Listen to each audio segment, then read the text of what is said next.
Aswan was exactly what we needed to relax, until we had to pay $1,500. Anyhow, come spend 3 days with us as we explore this city. We are currently waiting for our authentic boat tour for sunset, and meanwhile we're going to explore the city on Elephantine Island.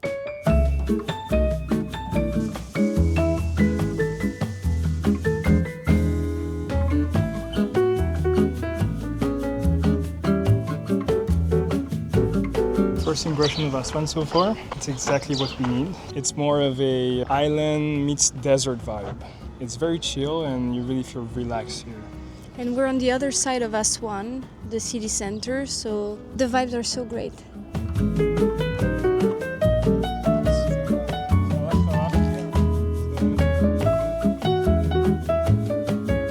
Now we're gonna go on a felucca sunset ride. We wanted to do it in Luxor, but it was too expensive. And now we said, fuck it, we're already over budget, so we might as well go for it.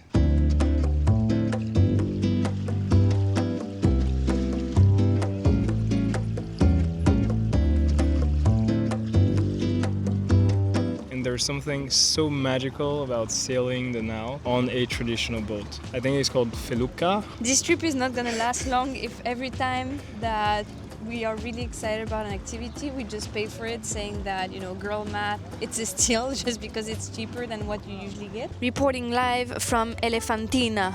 No crocodiles.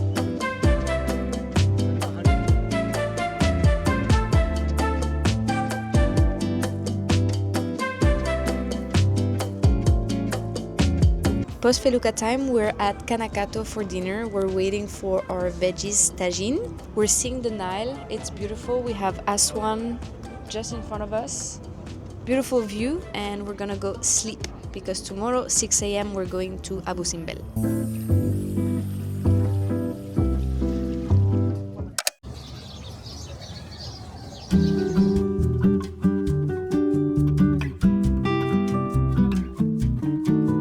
Only day 11 of our world trip, and the only thing Kim had in mind was... I'm just dreaming of an iced latte with caramel inside and oat milk. Starbucks girly. Maybe a little bit of foam on top.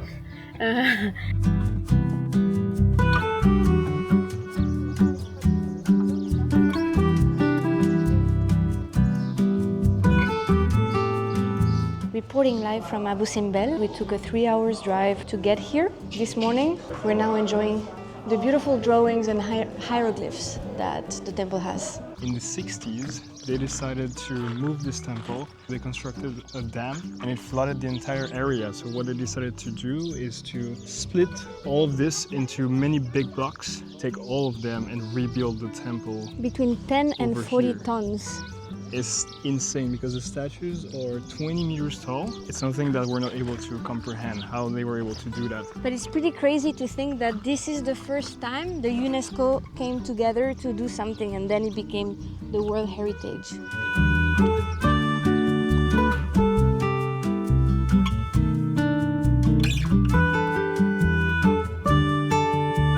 Apparently, he built his temple to threaten people coming from Sudan back then, make them feel small, and that's why there are those big statues, so they will feel the power of the pharaoh. He also was like, okay, let me just prove my love to Nefertari and have her build a temple just next to mine. It's conceptual.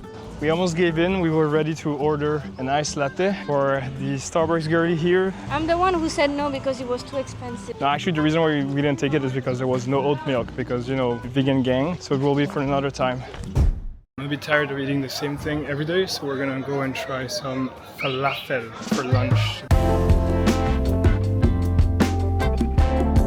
Usually we wouldn't come and eat in places like this without knowing, but Google Maps has reviews from foreigners, so that's why we're gonna give it a go. The issue is that I'm exhausted. We did a 6-hour drive and I just want to sit in a nice restaurant with some Coca-Cola.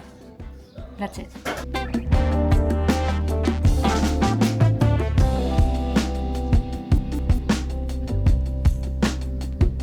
For me, it had zero taste.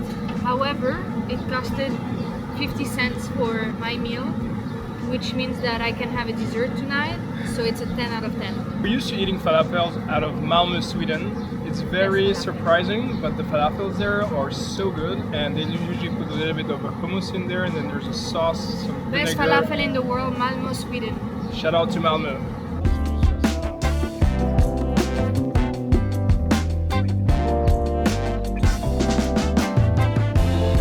I'm gonna try some Pradas now. Prada.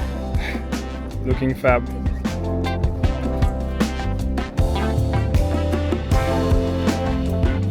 The best limes I've ever had in my life, and I love the ones from the DR, but these ones, incroyable. It was also very nice to just walk around the souk. People were very chill about it. No one was trying to really sell us in a pushy way like in Luxor. And a proof to that is that one guy showed us his spice store, and he made us even try spices, smell them. And at the end we just said like, oh, not today, and he just let us go and was chill about it. So yeah, I don't think that would have happened in Luxor. Welcome to our $8 room in Aswan on the Elephantine Island. You start with a beautiful bed. Wouldn't recommend using the fan too much though, because it feels like it's gonna fall on your head at any time. You can pee while taking a shower at the same time. The bed is not the most comfy. We don't have like super fresh bed linen. Towel for washing, I have to use my own because it's kind of itchy. I think we pushed a little bit. The $8, we were very excited. We're like, yeah, we're real backpackers. It's currently almost 1 p.m. and we haven't done much this morning. And I'm gonna be honest on video, I'm not feeling so great. I think that I ate something yesterday that didn't work out for me. Don't eat here. We had food last night. It was not great. I've had my fair share of stomach issues. The first one in Egypt so far. We have a competition. It's currently a technical draw. So while I was feeling worse by the hour, I told Kim, just go live your best life without me. And she did. She ended up having lunch at this cafe with goats and sheep just casually hanging out at the entrance. We also decided to skip the famous Nubian Village. Not really our thing. We're not big on the super touristy spots in general, but there were other reasons too. So they have small crocodiles, you can check pictures online, that are in very small cages with the tip totally taped, and people just take them to take pictures, and we don't really want to support this kind of things. And this island has pretty colors. It's not like picture perfect everywhere. You do have trash, but honestly, every time we talk with people, they're from that community, so you do get this authentic experience by being here. You don't have to go to a place that is made for tourists. So highly recommend this island. The other one, up to you. It's not an island, it's the West Bank. It's not the island. Yep. At that point, I hadn't been able to keep anything down almost the entire day. And it was 42 degrees. So we figured, okay, hospital it is. Okay, so I'm back from the dead now. Yesterday I had to go to the hospital to get some IV. Basically, first we went to a private hospital. There were no doctors there. At this point I was dying. I could barely walk. I was feeling like shit, basically. We have a beautiful idea, which is to go to a hotel and their private clinic. The nearest one is the Old Cataract Hotel. Basically, it's expensive. Yeah, I had to get IVs for electrolytes. I had a fever. Apparently, I also have some kind of stomach bug, and it ended up costing us $1,500. This is a lot of money. Hopefully, our insurance covers it, because otherwise, that's gonna be a full month somewhere, and the trip will end much faster than what we wish. But I'm feeling better now, so that's the important thing. Trip to Egypt comes to an end, and we're very excited because we are surprising my parents at the airport now, because we're going to Namibia together and they don't know it yet.